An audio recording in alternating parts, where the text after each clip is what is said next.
आपने कभी सुना है कि गोदी मीडिया का शब्द ये कब आविष्कार हुआ? इस गोदी मीडिया का ये अभी जब केंद्र में भाजपा की तानाशाह सरकार आई और कुछ पर दबाव, मैं कहती हूँ आज भी दबाव हो, लालच हो, किसी के भी तहत उन्होंने अपनी पत्रकारिता का जो धर्म था उसे उन्होंने छोड़ दिया। मैं चैनल का नाम नहीं ले रही हूँ, आप जानते हैं बहुत बड़ा चैनल और उसके बहुत बड़े एंकर के खिलाफ जो है जब कर्नाटक की सरकार ने कार्रवाई की बात की, क्योंकि उन्होंने अल्पसंख्यक, बहुसंख्यक और एक धर्म का नाम लेकर उनके साथ भेदभाव हो रहा है, ये हो रहा है, वो हो रहा है, एक कोशिश की भड़काने की, और वो बिल्कुल झूठी रिपोर्ट थी और कर्नाटक सरकार ने उसका संज्ञान लेते हुए उस चैनल को लिखा, उसके एंकर के खिलाफ एफआईआर हुई। जब एफआईआर होती है तब वो एंकर और वो चैनल जो है अपनी उस रिपोर्ट, उस वीडियो को हटा देते हैं, यानी कि वो कहीं ना कहीं मानते हैं कि उनका जो बयान, उनकी जो न्यूज थी, जो वो दिखा रहे थे, वो झूठ थी, भ्रमित थी। और आग में जो सांप्रदायिकता की आग देश में लू हरियाणा जलते हुए आपने देखा है,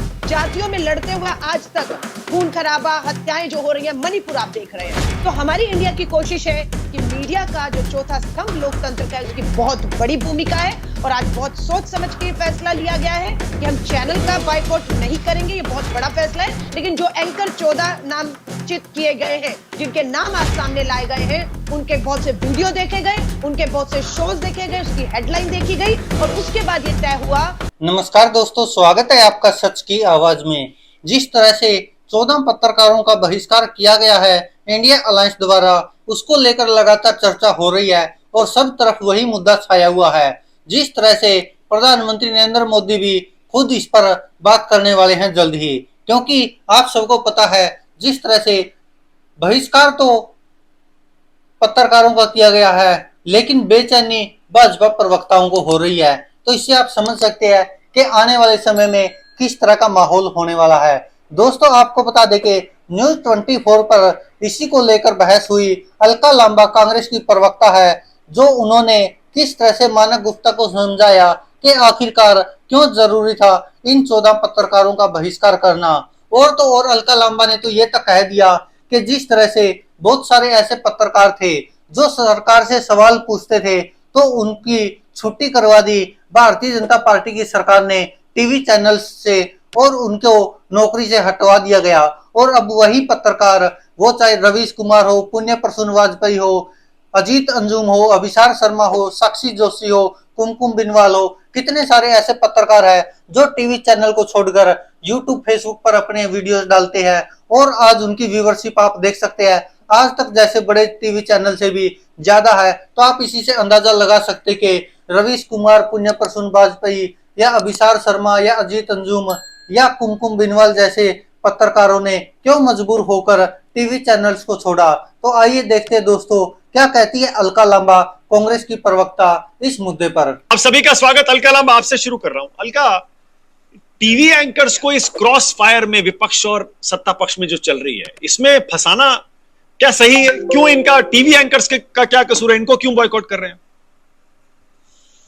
मानक जी, आजादी के 75 सालों में हमने बहुत से चुनाव देखे, सरकारें बनती गिरती देखी। मीडिया की एक बहुत महत्वपूर्ण भूमिका और उनके एंकर्स किस तरह की न्यूज, किन शब्दों में न्यूज पढ़ते हैं, उसका प्रभाव उनके दर्शकों पर रहता है।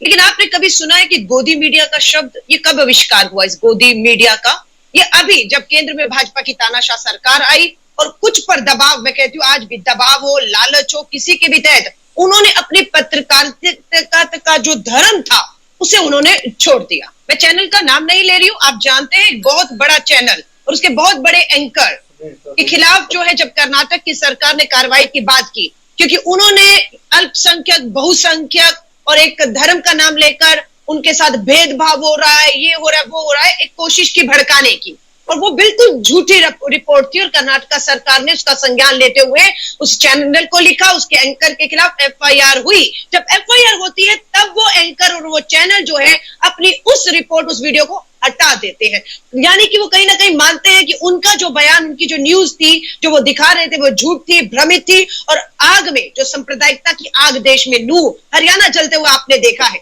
जातियों में लड़ते हुए आज तक खून खराबा, हत्याएं जो हो रही है, मणिपुर आप देख रहे हैं। तो हमारी इंडिया की कोशिश है कि मीडिया का जो चौथा स्तंभ लोकतंत्र का है उसकी बहुत बड़ी भूमिका है और आज बहुत सोच समझ के फैसला लिया गया है कि हम चैनल का बायकॉट नहीं करेंगे, ये बहुत बड़ा फैसला है, लेकिन जो एंकर 14 नामचित किए गए हैं, जिनके नाम आज सामने लाए गए हैं, उनके बहुत से वीडियो देखे गए, उनके बहुत से शोज देखे गए, उसकी हेडलाइन देखी गई और उसके बाद ये तय हुआ कि हाँ, ये चुनाव को पीछे भी और आगे भी सांप्रदायिकता की आग में, क्योंकि लोग आज भी भरोसा करते हैं कि मानव गुप्ता टीवी में जो बोल रहे हैं वो 100% सच ही होगा, लेकिन आज ये सच्चाई है कि हम जो भी बोल रहे हैं, जो भी देख रहे हैं, वो सच नहीं है, उसके पीछे की जो तस्वीर है कुछ और है। और इसीलिए हमने आज ये फैसला किया है, कम से कम 26 राजनीतिक दल जो इंडिया का हिस्सा है, उनके समूह ने बैठ के तय किया है कि हम 14 एंकर का और भाजपा के कुछ प्रवक्ताओं का, तो कांग्रेस पार्टी ने व्यक्तिगत तौर पर भी उनका बहिष्कार करने का तय किया है कि अगर वो चैनल पे आएंगे दूसरी तरफ डिबेट में तो हम नहीं प्रवक्ता जाएंगे। और आज इंडिया ने एक बड़ा फैसला किया है, 14 जो है एंकरों का बहिष्कार किया है, बहुत से के खिलाफ FIR। ये जो बॉयकॉट का कल्चर है, ये लोकतंत्र के साथ मेल कहाँ खाता है? अक्सर आप भी लोकतंत्र जब चिल्लाते थे और हम भी आपका साथ देते थे। बिल्कुल, लोकतंत्र में ये बहिष्कार बॉयकॉट कहां से आ गया, वो भी मीडिया का? यहां तो बोलने की आजादी होती है। मानव जी, हाँ, बहुत अच्छा, आजादी सिर्फ आप मुझे दे रहे हैं, आपका अधिकार है कि आप मुझसे सवाल करें और मेरा जवाब पूरा सुने, और आपके दर्शक अपना मन बना ले, वो सोच ले किस प्रवक्ता से क्या सवाल किया, सत्ता से विपक्ष से क्या जवाब आए। लेकिन जहां पर पता लगता है कि एजेंडा और हेडलाइन ही भ्रमित है पूरी तरह से, और फिर एंकर जो है वो भाजपा सत्ता का प्रवक्ता बनकर झूठ को सच साबित करने में लगा है, और लोग भरोसे में भी आ रहे हैं क्योंकि उन्हें आज भी मीडिया पर भरोसा है कि जो कह रहा है दिखा रहे सच है। तो हमारी मजबूरी बन जाती है कि हम उनका पूरी तरह बहिष्कार करके उनकी इन दुकानों को मिलेगा क्या उससे? हासिल होगा। आप देखिए, मैं दोबारा कह रही हूँ, मीडिया लोकतंत्र का चौथा स्तंभ है, बहुत बड़ी भूमिका है, वो सही और गलत दो धार तलवार है, वो देश का आईना है, वो सत्ता को आईना दिखाता है कि समाज में आपके प्रति क्या चल रहा है। पर वो जब कमजोर होता है और विपक्ष पे ही लगातार सवाल और हमले खड़ा करता है, जो हम पिछले 10 साल से देख रहे हैं, तो हम बिल्कुल, आपका तो बहिष्कार नहीं कोई भी कर रहा, सिर्फ 14 एंकर ऐसे हैं जो सांप्रदायिकता पे, हिंदू मुस्लिम पर, जाति धर्म पर, मंदिर मस्जिद पर, हिंदुस्तान पाकिस्तान, क्योंकि उन्हें धर्म के नाम पर पाकिस्तान पे चर्चा करना। बीजेपी आपको इमरजेंसी की याद दिला रही है। ओके, अलका 1 सेकंड, बीजेपी आपको इमरजेंसी की याद दिला रही है। बीजेपी के अध्यक्ष कह रहे हैं bullying the media, filing FIRs, threatening journalist, अब लिस्ट बना रहे हैं बिल्कुल नाजी स्टाइल में। फिर वो कह रहे हैं आजकल आप कुछ नहीं कर रहे, सिर्फ मीडिया को डरा रहे हैं। पहले नेहरू जी का एग्जाम्पल दे रहे हैं, JP नड्डा, फिर इंदिरा गांधी का एग्जाम्पल दे रहे हैं। हमारे पास सीनियर आशुतोष जी बैठे हैं, वो आपको बताएंगे कि इमरजेंसी क्या है। बहुत से टीवी के चैनल्स के, मैं फिर नाम नहीं ले रही हूँ, एंकर के जिनको मजबूर किया गया, उनके चैनल पे ED की रेड होती है, उनके ऊपर कार्रवाइयां होती हैं। उसके कुछ एंकर को सत्ता के दबाव में, ED के दबाव में, एंकर को वहां से छुट्टी कर देने का दबाव था, वो दबाव हुआ। पूंजीपति मित्रों ने खेल शुरू किया, बहुत से बड़े चैनल खरीद लिए गए, उन एंकर्स की छुट्टी कर दी गई और आज वो चैनल बहुत कामयाबी से अपने YouTube चैनल चला रहे हैं। तो ये तानाशाही नहीं थी तो क्या थी, ये इमरजेंसी नहीं थी तो क्या थी कि आपने कितने चैनल्स पे, क्योंकि वो आपको बेनकाब कर रहे थे, सरकार से पूछ रहे थे किसान की इनकम दुगनी क्यों नहीं हुई, 2 करोड़ नौकरियां हर साल क्यों नहीं मिली, महंगाई से राहत क्यों नहीं मिली। वो आपके हर जो आपका जुमलेबाजी है उसको बेनकाब कर रहे थे। ओके, मैं नाम नहीं ले रहा हूं अलका, एक सवाल और, उसके बाद राजीव जेटली के पास जाऊंगा।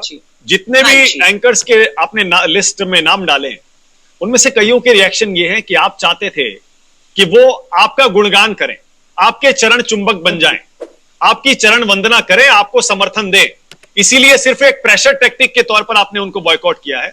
और अगर वो आपकी लाइन पे आ जाएंगे तो आप उनके शोज पर फिर से जाने लगेंगे। सिर्फ प्रेशर टेक्निक है।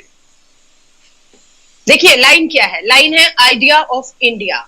देश का विचार क्या है? देश का विचार उस संविधान में है जिस संविधान ने आपको और हमें एक रखा है और ताकत दे रहे हैं इस देश को। आज उस संविधान के बाद वो एंकर नहीं करते, उस संविधान के तहत जो सरकार की जिम्मेदारियां हैं उसको बात नहीं करते। किस तरीके से सिर्फ सत्ता, संख्या, बहुमत के दम पर, ताकत के दम पर आप किस तरह से संविधान से, कोर्ट के फैसले एक के बाद कि चुनाव आयोग की नियुक्ति में मुख्य न्यायाधीश नहीं रहेंगे, ये क्यों इनको आपत्ति है इस पे, और आप अध्यादेश लाकर कानून पलटते हैं। आप पूंजीपति मित्रों के लाभ के लिए कृषि कानून लेकर आते हैं, वो भी कब, जब तालेबंदी थी, चर्चा नहीं हुई, अध्यादेश से आप लेकर आते हैं, मुखी खानी पड़ी आपको। तो बात यह है कि जब ये एंकर सत्ता से सवाल नहीं करेंगे कि नोटबंदी, तालेबंदी में देश का फायदा कितना हुआ और गरीब मजदूर का नुकसान, जब ये सवाल सब नहीं करेंगे और घेरेंगे कि विपक्ष के सवाल पूछने से देश की बदनामी, भारत को नीचा देखना पड़ता है, है ना। एक समय था जब सुषमा स्वराज जी कहती कि रुपया गिरता है तो सरकार की साख गिरती है। आज रुपए पर वो एंकर सवाल नहीं करते हैं, सत्ता से कहते हैं कि हम सवाल क्यों कर रहे हैं, देश की बदनामी हो रही है। तो उन एंकरों को कहूंगी, ये फैसला भारत इंडिया ने सिर्फ इसलिए नहीं किया कि हमें आप नहीं भाते, ये देश के करोड़ों लोगों ने हमें कहा कि ये सांप्रदायिकता, हिंसा, लड़ाने झगड़ाने और भाजपा का, संघ का, सत्ता का एजेंडा हम पर थोप रहे हैं, क्योंकि वो एजेंडे पूंजीपति मित्रों के चैनल उनके हाथ में चले गए हैं। तो आप इन पे मत चाहिए, हमारे कार्यकर्ताओं ने कहा, इसलिए एक चीज हमने किया। अब जब आपने वो चैनल के मालिकों पर सवाल उठाया है, तो आप चैनल्स को बॉयकॉट क्यों नहीं करते? क्योंकि चैनल में ऐसा कुछ हो ही नहीं सकता जो मालिक से अप्रूव ना हो। किसी की हैसियत नहीं है जो अपनी मर्जी से और मालिक की लाइन से अलग जाकर अपना कुछ एजेंडा चला सके चैनल पर, अपने शो में। ये तो संभव ही नहीं है, आपको भी पता है। बहुत अच्छे मानव जी, एक चैनल पर जब ईडी की रेड हुई तो मैं नाम ले रही हूँ, वो चैनल जो है अडानी ने खरीद लिया, और जिसके ऊपर सेबी ने उसको गिरफ्तार किया था, उस पर कार्रवाई चल रही थी, वो बरी हुए, और इसी एनडीटीवी इंडिया का नाम ले रही हूँ जो पूंजीपति मित्र मोदी जी के अडानी का है, उसमें ले दिया गया। अब आप कह रहे हो हम चैनल का बहिष्कार करें क्योंकि वो अडानी का है, लेकिन उसमें बहुत से एंकर ऐसे हैं जो आज भी समझौता करने को तैयार नहीं है। उसी एनडीटीवी के एक एंकर जो मुंबई से कवर करते हैं, उनपे भी दबाव है, उन्होंने दबाव नहीं सहा और उन्होंने अंत में नौकरी से इस्तीफा दिया। तो आज भी इन चैनल में बहुत से ईमानदार इस देश की पत्रकारिता को जिंदा रखते हुए लगे हुए हैं, संघर्ष कर रहे हैं। हम उनका बहिष्कार ना कर रहे थे, ना कभी करेंगे, और मालूम है संघर्ष उनका भी अंदर जारी है। लेकिन जिन्होंने यही लोकतंत्र नहीं है अलका, यही लोकतंत्र नहीं है कि अपने शो में अपने हिसाब से, अपनी विचारधारा, अपनी समझ, अपनी जर्नलिस्टिक प्रिंसिपल्स के हिसाब से आप अपने शो को चला सके और आप उसको रिस्पेक्ट करें, आप जाएं, अपनी बात कहें। बिल्कुल बिल्कुल, हम जा रहे हैं, हम उनके एंकरों के उसमें कार्यक्रम में जा रहे हैं, उनकी हिम्मत की दाद देते हैं कि वहां पर बने रहे। नहीं, जिनमें नहीं जा रहे हैं मैं उनका सवाल पूछ रहा हूं। नहीं, उनकी हम दुकानें बंद करेंगे।